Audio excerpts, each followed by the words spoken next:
ఈ car race case తెలంగాణలో మళ్లీ చిక్కర్లు కొడుతోంది. కారు పార్టీ చుట్టూ ఉచ్చు బిగుస్తోంది. కేటీఆర్ అరెస్టు తప్పదా అన్న వార్తలు తెరపైకొస్తున్నాయి. ఇదిలా ఉంటే ఇదో లొట్టపీస్ కేసు అంటున్న కేటీఆర్ తనను అరెస్టు చేసే ధైర్యం సీఎం రేవంత్ చేయరని ధీమాగా చెబుతున్నారు. తాను లై డిటెక్టర్ టెస్టుకు కూడా సిద్ధమంటున్నారు. దీంతో కేటీఆర్ చెప్పేది నిజమా లేక పార్టీ క్యాడర్లో ధైర్యం నింపేందుకు ఇలా చెబుతున్నారా అన్నదే రాజకీయ వర్గాల్లో చర్చనీయాంశమవుతోంది. కేటీఆర్ అరెస్టు అయితే జరిగే రాజకీయ పరిణామాలేంటి అన్న ఊహాగానాలు మొదలయ్యాయి. కారు పార్టీ చుట్టూ ఈ కార్ రేసు ఉచ్చు బిగుస్తోందా? ప్రాసిక్యూట్కు గవర్నర్ అనుమతితో కేటీఆర్ అరెస్టు తప్పదా? ఏ తప్పు చేయలేదు, లై డిటెక్టర్ పరీక్షకు సిద్ధమని కేటీఆర్ సవాల్. అరెస్టు చేసే ధైర్యం సీఎం రేవంత్ చెయ్యరని కేటీఆర్ ధీమా ఏంటి? నిజంగానే కేసులో ఏమీ లేదా లేక క్యాడర్లో భరోసా నింపడానికా?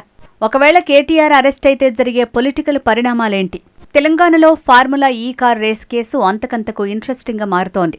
ఈ కేసులో బీఆర్ఎస్ వర్కింగ్ ప్రెసిడెంట్ కేటీఆర్ను ప్రాసిక్యూట్ చేసేందుకు గవర్నర్ అనుమతి ఇవ్వడంతో తర్వాత ఏం జరగబోతోందన్న ఆసక్తి నెలకొంది. ఇప్పటికీ దాదాపు విచారణ పూర్తి చేసిన ఏసీబీ కోర్టులో ఛార్జిషీట్ దాఖలు చేసి ఆ తర్వాత కేటీఆర్ను అరెస్టు చేస్తారన్న ప్రచారం జరుగుతోంది.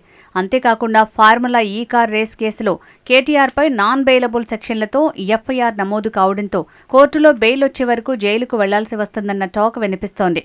అయితే కేటీఆర్ మాత్రం ఫార్ములా ఈ కార్ రేస్ కేసును టేక్ ఇట్ ఈజీగా తీసుకుంటున్నారు. ఎప్పట్లాగే ఈ కార్ రేసు వ్యవహారంలో తాను ఏ తప్పు చేయలేదని కేటీఆర్ అంటున్నారు. చట్టం తన పని తాను చేసుకుపోతుందని వ్యాఖ్యానించిన కేటీఆర్ అవసరమైతే లై డిటెక్టర్ పరీక్షకు సిద్ధమని సవాల్ విసురుతున్నారు. తన ప్రాసిక్యూషన్కు గవర్నర్ అనుమతి ఇవ్వడంపైన కేటీఆర్ పరోక్షంగా విమర్శలు గుప్పించారు. తెలంగాణలో కాంగ్రెస్ బీజేపీ కలిసి ప్రభుత్వాన్ని నడుపుతున్నాయని ఆరోపించారు. రాష్ట్రంలో జాయింట్ వెంచర్ సర్కార్ నడుస్తోందని నొక్కి చెప్పారు. ఈ కార్ రేస్ కేసులో ఏమీ లేదని, ఈ విషయం ముఖ్యమంత్రి రేవంత్ రెడ్డికి కూడా తెలుసని కేటీఆర్ అన్నారు. అందుకే ఈ కేసులో తనను అరెస్టు చేసే ధైర్యం ముఖ్యమంత్రి రేవంత్ రెడ్డి చేయరని కేటీఆర్ ధీమా వ్యక్తం చేశారు. జూబ్లీహిల్స్ ఉప ఎన్నిక ముందే ఈ కేసు విషయంలో హడావుడి చేయటం కోసం గవర్నర్ను అనుమతి కోరుతూ ఏసీబీ లేఖ రాసిందని కేటీఆర్ చెప్పారు. అయితే గవర్నర్ దీన్ని లీగల్ ఒపీనియన్ కోసం పంపడంతో దాదాపు 10 వారాల తర్వాత ఇప్పుడు ఆయన నిర్ణయం చెప్పాల్సి వచ్చిందన్నారు.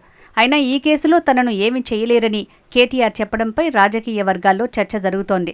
నిజంగానే కేసులో ఏం లేదా, లేదంటే బీఆర్ఎస్ పార్టీ నేతలు క్యాడర్లో ధైర్యం నింపేందుకు అలా చెప్తున్నారా అన్నదే చర్చనీయాంశంగా మారుతోంది.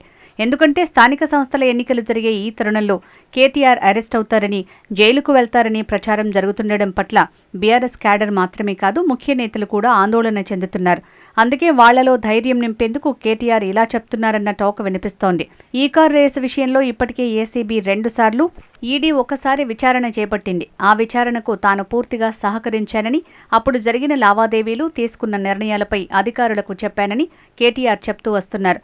ఇదో లొట్టపీస్ కేసంటూ గతంలోనే కొట్టిపారేశారు కేటీఆర్. తనపై రాజకీయ కక్షతోనే కాంగ్రెస్ పెద్దలు అక్రమ కేసు బనాయించారని చాలాసార్లే అన్నారు.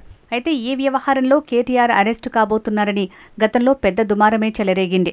కేటీఆర్ కూడా అందుకు మానసికంగా సిద్ధమయ్యారు. గులాబీ క్యాడర్ సైతం అలర్ట్ అయింది. కానీ చివరికి ఎలాంటి అరెస్ట్ జరగలేదు. తాజాగా ఈ కేసులో కేటీఆర్ను ప్రాసిక్యూట్ చేసేందుకు గవర్నర్ అనుమతి ఇవ్వడంతో మరోసారి బీఆర్ఎస్ వర్కింగ్ ప్రెసిడెంట్ అరెస్ట్ తెరపైకి వచ్చింది. నిజంగానే ఈ కార్ రేసులో అక్రమ లావాదేవీలు జరిగాయా? ఏసీబీ ఏం తేల్చనుంది? కేటీఆర్ను అరెస్టు చేస్తారా?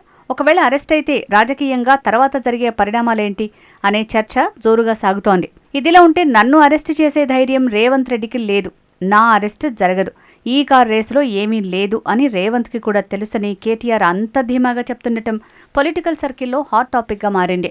మరి కేటీఆర్ అన్నట్టు కేసులో అక్రమాలేవీ లేకపోతే ప్రభుత్వం ఎందుకింత రాద్ధాంతం చేస్తోంది? 100 కోట్ల కుంభకోణం జరిగినట్టు ఎక్కడి నుంచి వార్తలు వస్తున్నాయి అనే ప్రశ్నలు సైతం తెరపైకి వస్తున్నాయి. ఒకవేళ స్కామ్ జరిగి ఉంటే, అందులో కేటీఆర్ ప్రమేయం ఉంటే పొలిటికల్గా సింపతి వర్కౌట్ అవుతుందనే ఇన్ని రోజులు అరెస్ట్ చేయకుండా ఉన్నారా? ఏదేమైనా చివరికి ఫార్ములా ఈ కార్ కేసులో ఏం జరగబోతోంది అన్నది ఉత్కంఠ రేపుతోంది.